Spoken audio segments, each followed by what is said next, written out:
Welcome back to today's episode of the Hard Truth Podcast. Today we're talking about how everybody always knows what to do when you sin, but what happens when somebody sins against you.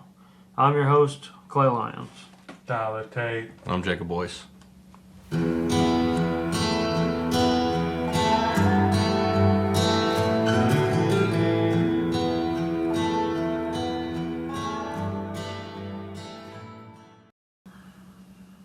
So today we're going to be in Matthew chapter 18, verses 15 through 19. We'll go ahead and knock that out real quick. If another believer sins against you, go privately and point out the offense. If the other person listens and confesses it, you have won the person back. But if you are unsuccessful, take one or two others with you and go back again, so that everything you say may be confirmed by 2 or 3 witnesses. If the person still refuses to listen, take your case to the church. Then, if he or she won't accept the church's decision, treat that person as a pagan or a corrupt tax collector. I tell you the truth, whatever you forbid on earth will be forbidden in heaven, and whatever you permit on earth will be permitted in heaven. I tell you this, if 2 of you agree here on earth concerning anything you ask, my Father in heaven will do it for you. For where 2 or 3 gather together as my followers, I am there among them. So just the couple big ideas that I want to talk about out of this is, one, when it says, if you go to confront the person who sinned against you, and they don't want to have anything you say, and then it says gather 2 or 3 witnesses to go back. He's not telling you to go grab your buddies that are going to pick your side. He's telling you to go pick sound, firm believers that are going to hear both sides of each story, and they're going to kind of decide how you two got where you are. Kind of like a judge. In a sense, yeah. If you look early, I don't know if it's related to the Old Testament. There was a book of Judge. We had one guy be a judge, and you come, here's your sin. It's like here's a crime you commit. What should we do? And I think it's in the Old Testament. Kind of similar. And they decided whether you did, whether you go to or not, or something like that. Well, that's a good point because he's not saying take 2 or 3 friends with you. He's saying take 2 or 3 others along with you. And the thing is, if you're going and grabbing people that are already on your side, you're not really making it a fair affair in ways. It's because most likely they're going to take your side on things rather than actually be neutral in the whole situation. Yeah. Yeah. And what this passage is all about, the whole big idea of this whole passage is it completely takes away gossip. Mm-hmm. This right here tells us that if me and you have a problem, I'm not supposed to run back and nag to him because I'm upset that you sinned against me. It says you're supposed to go straight to the source and try to figure it out. Yeah. And if you can't figure it out, then take 2 or 3 counselors with you, try to get it figured out. Then if that still doesn't work, and you take it to the church, you're still being hard-headed, then you take it to the church. And what they're talking about as the church, they're mainly talking about taking it to a group of deacons. Take it to a group of deacons. They're over the spiritual wellness of a church. Okay. So they're going to have a sound mind of, okay, this is this, this is this. That's the whole purpose of the witnesses. And then they're going to make a decision. Here's who's wrong. Here's the way that we could fix it. But the interesting part is, he says that if that person still doesn't listen to the church, he says then you can treat them as a pagan or corrupt tax collector. So most people are thinking when you get to this point in the Bible, you've tried everything you could, so now it's okay to hate that person.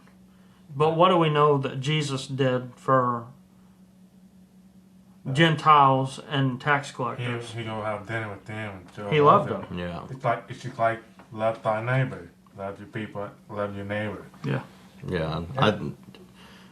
and that's where I think people take things out of context in a way that's going to make them feel better about themselves, is because it's like you don't. That's the part where it's like you don't have to be best friends with them. Nobody's in this point in time we're at. Nobody's going to be best friends with a pagan or tax collector or anything like that. But the point is, you still need to care for them. You're just not gonna. You're not gonna give them your undivided attention and time. But whenever you have that opportunity put upon you to be around them, you still show love and respect to that person. That and helping God to the right path to God's just like planting the seed. Yeah. And we should always do that anyways, because we are the representation Yeah. of Christ on earth. Exactly. And the thing is, yeah, and I agree, treat him like a Gentile and tax collector. And a lot of people are like, huh? I don't. Well, I did, like you guys said. But today'd be my first time. I thought I did what I could do to get you admit you're wrong, whatever. And then I did everything when I read it, I'll be like, okay, I don't like you. I don't have to talk to you. That'd be my first time. But if we read it, it's like, okay, say we've been friends for a long time, and all the time we got there. To be honest, I don't know if I can walk away from that. Because we grew up, but it's like we should, because we got the love for each other and all that. It's like, man, because I had a friendship with other people. And when I gave my life to Christ, I had to walk away from some situations. Like, did I hope they come to Christ? Yeah, I still pray for them no matter what. But right now, it's not. Right now, it's not the time. It's just whenever they come to, hey, I want to know who Jesus is. I want to know what God is. And then I'll be like, all right, here's a church to come to. You can go to a different church if you wanted to. Come watch podcast or anything, something like that. Yep. Yeah. And so the thing that it makes me think about too is what this does is it stops everything in between what happens when you have a disagreement with somebody. Because most of the time, if you and somebody have an issue with each other, there's anger, bitterness, resentment, even like a form of hatred in your heart towards that person.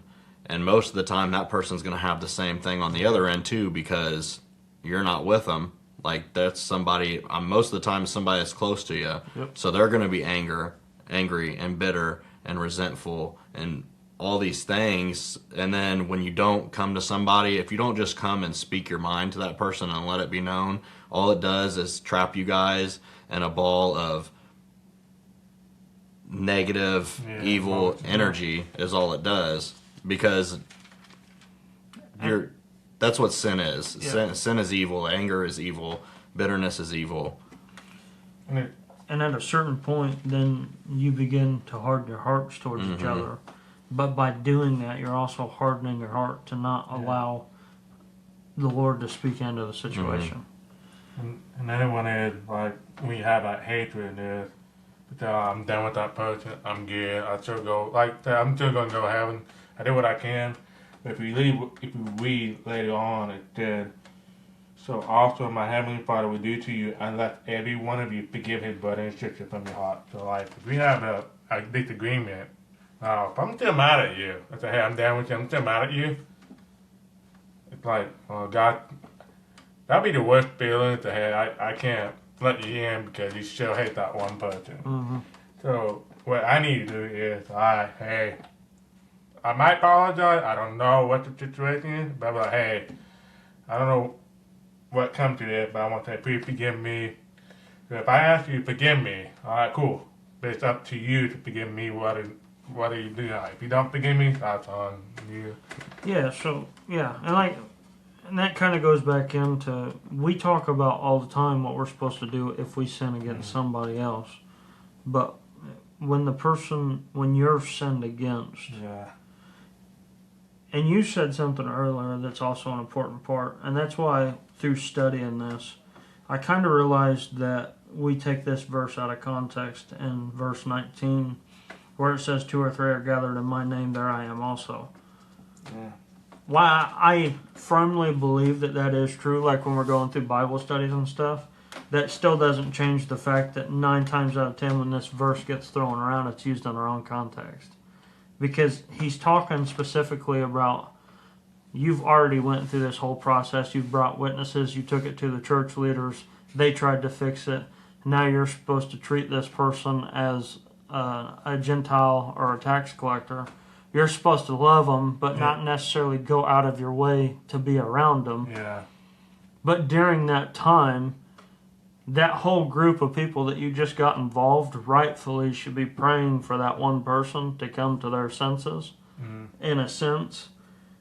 And that's what he's talking about here, where 2 or 3 gather in my name, there I am also. Yeah. Because at that point in time, then he's going to start working on their hearts. And he's going to start encouraging them and placing conviction on them to say, you know what, he brought this to me man to man. Maybe it's the right thing to do if I accept what I've done. Yeah. Well, and that is a good point, and I wasn't really thinking about it in that way, but it also kind of what it just came up into my head is that it also goes to say this is basically explaining where at this point it becomes forgiveness is not necessarily between you and a person. Yeah. It's between you and God. Yep. Is what it is, because he's saying, okay, you've done all these things. I was here. Like, you guys were gathered here. I was with you during the discussion, and I know that you tried your best, and I know that you brought it to people, and you brought witnesses to it, and you brought it to the right people that were supposed to help sort it out, and you still couldn't get to the end of it. So that says, okay, so now that I'm here, I give you the right to have, you need to give it up and give it to me. Yeah. So that you can have forgiveness in your heart for the situation and for that person. Yeah. Because forgiveness isn't always an I'm sorry back and forth to people, because sometimes you never get to that point. Yeah. You can't ever have that. So with the anger, like you said earlier, the anger and the bitterness Yeah. was so big on it. I'm like, man, Jacob's not gonna. Well, he's always agreed with me in the past. Why not agree with me now? Yeah. You know? Well, and if you don't give it to God, all it does is just sit there. And it festers and it festers. And people don't realize with those harsh, hard, raw feelings with them, how much it can lead you back into darkness you've brought yourself out of in the past. Yeah. And so if you're not willing to go, okay, God, you were here with me when I was dealing with this. You know I've tried. You know I gave it my best. And there's not more that I can do about it. So I give it to you. Yep. I don't want to hold on to it anymore. Yeah. I forgive them in my heart, and you can take it from me. Podcast is sponsored by Lambs and Lions Clothing Company. They have a wide variety of high-quality clothing and bamboo sets for the kids. They also have matching sets for mothers. I am proud to partner with Lambs and Lions because they place Jesus at the center of every design. Check out the link in the description below and help support a company that is focused on Christ. And that brings up a very good point, because the more and more that I was going over this, I was trying so hard to make this a study passage. It didn't come out. I don't know. The Lord wouldn't let me come out as a study. It kept coming out as a sermon. But I got to thinking to myself, and this is kind of my own personal opinion. Have you ever come across a 90-year-old man who just absolutely is mad at the world, in a horrible mood all the time? I think somewhere along in his life, he skipped this part right here. I'll be honest with you. I have one of my coworkers like that. He's a Christian, old school, and I remember the last time we were talking. We just having talk, and the guy came in. He was curious. Man, my bad. He did not like what he hear. So instead of like, hey, let it go. Man, just keep on, and it got to the point. It basically relates to that. Yeah. We have 7 witnesses, and I'll be honest with you. Did I agree with him? No, I didn't, because he wasn't. I wouldn't say professional. It's just he said he's a Christian. He loved people. But this guy, he's just curious. You want to attack him like that? We did have a talk later that night. He didn't agree with me, but I back off. I back up because I know how he is. I pray. Did he change? I hate to say it. He haven't changed for a while. But it's not going to stop me from talking to him. Because we do work together. He had came through some bad days, but I'll remind him that, hey, it's all right, man. God still love you. Yeah. He kind of told me to shut up, but hey, I said, hey, God still love you. He thought you told me to shut up. Is it the person you're trying to tell Jesus to that's getting upset at you about talking about Jesus to him? Or is it somebody else that claims to be a Christian that is getting upset about you talking to somebody else about it? Okay. Yeah, sorry, yeah. No, you explained it fine. I mixed something up in there in the middle of you talking, so I'm just clarifying so that I'm on the same page because I got some wheels turning in my head. So I'm okay. We're good. We're good. Hey. We're there. I forgive you. I kind of come to that conclusion because I just went through something recently here that I wasn't going to go confront the person who sinned against me, and it's a very close relative. And I found myself in like a real bad season of anger, more than I have been in quite a while. But there are, just like I said, personal opinion, there are multiple older people walking around, and why I'm hung up on the older ones, I don't know. That I feel like they're walking around so angry because they have this right here tucked deep down inside somewhere, and they've tried to forget about it, and it's just hardened their hearts and turned them bitter.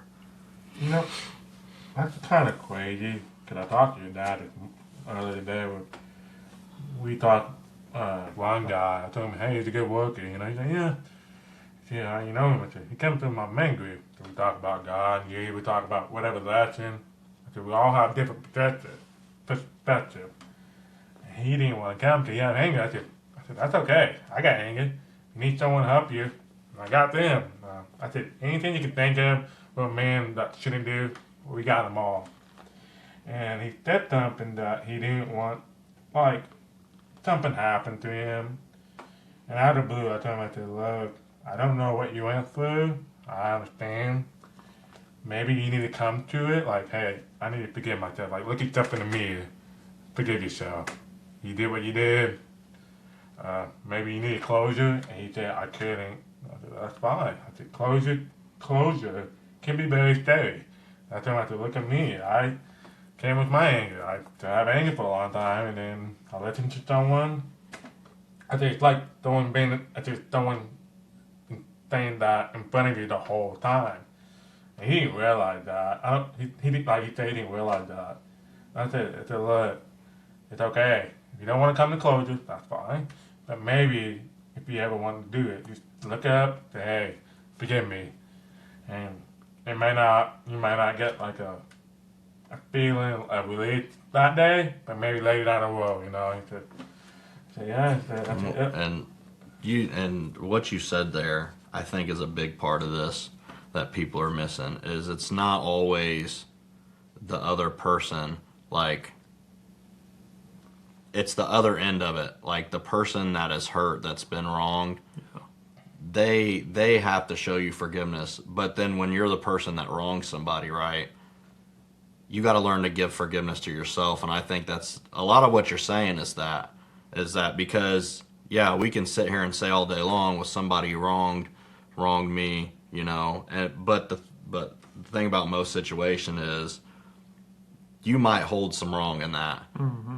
And at some point you got to realize, I got to let that go too. Yep. I got to stop holding on to that, because that is what stops a lot of the time the reconciliation of things, is because you think it's a one-sided affair, and it's not, because we're all human and we all do things when we're upset or hurt or angry, and it could be the littlest thing you said. It could be the littlest thing that you done, but you have to get to that point where you forgive yourself and say, I need to let this anger and hatred go, not only for them but for myself. Yeah. Because if we don't, then I'm just going to continue to have resentment in my heart.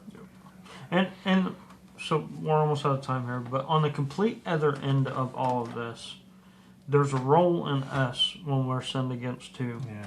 Because we have to make the decision, are we going to forgive, just kind of like what you was just saying, are we going to forgive that person or not? Because the Bible tells us very clearly that unless we are able to have forgiveness in my heart and our hearts, that the Lord's not going to have forgiveness for us. Yeah. Mm-hmm. So. And with that being said, just a little bit of encouragement for everyone watching. If you guys are anything like any of us, you have had a name of a particular person in your head the entire time we've been talking about this. Here's my encouragement to you. Write that name down of the person who sinned against you on a piece of paper. And right under that, write down the sin that they committed against you and write down exactly what they owe you. Whether it's time, whether it's money, whether it's feelings, no matter what it is. Put those 3 things on a piece of paper. And then you have a choice to make. You have to look at that paper and decide, are you going to forgive this person? Are you going to rip this paper up? And are you going to make the debt even? And are you going to set that person free in forgiveness? Or are you going to blow that up into a poster-sized picture? And you might as well post it in everywhere that's important in your life. So that way, anytime somebody walks in on you and you're upset, having a bad day, and they ask you what's wrong with you, you can turn around and look and say, Tammy made me this way. Because that's what it boils down to. With all that being said, we're all out of time for today, and we'll see you guys next week.